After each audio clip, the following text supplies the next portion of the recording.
Danke bafethu. So Champions League final, the biggest match of the season. So first half igame ihambe kanjena-ke. So Mayele we-Pyramids uthole ama-chance ayi-2.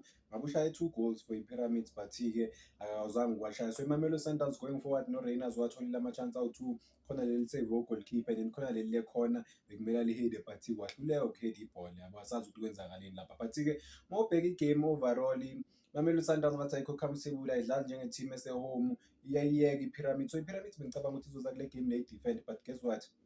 Pyramids ize nge-strategy sokuthi nayo izobalanda pound to pound, izo-attack, angeke ihlale nje emuva nje kuphela yabo. So i-Pyramids, they are very comfortable on the ball and going forward they're able to create those chances. But iMamelodi Sundowns ikhiphe uMathews 36 minutes yamreplace ngo-Adams.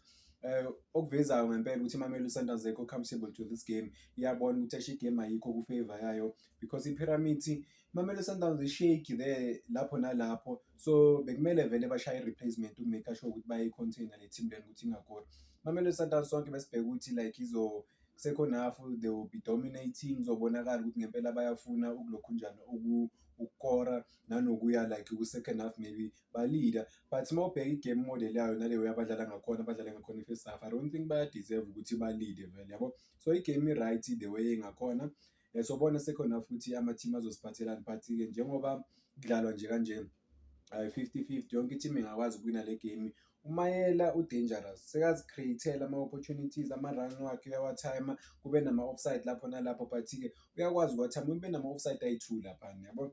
But-ke le enye abayijajanga is-3, but nge-VAR bebazoyikhola off yabo. But kube nama-chances la bekumele awashaye khona phakathi azange ushaya. Kusho ukuthi naye akekho composed ngaleyo ndlela, nanokuthi-ke it's the biggest stage on the African continent, igame enkulu ngempela, career defying yabo. Makangakwazi ukushaya amagoli for this game, izoma-advertise ngempela, i-market value yakhe izokhuphuka. So let's see ukuthi i-second half isiphatheleni, but overall nje i-Pyramids idlala kahle kakhulu against iMamelodi Sundowns.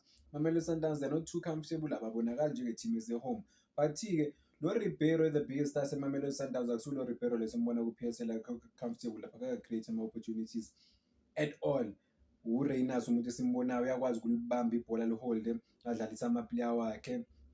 But-ke abanye bakuMamelodi Sundowns abadlala kangcono kule first half lena, uMudau I think uyi-contender like i-man of the match. In fact like first half uyi-man of the match because ukwazile ukubhlokha amabhola amaningi laphana ePyramids, nanokuthi-ke akwazi ukucontribute amakiwa phambili. Asibone i-second half futhi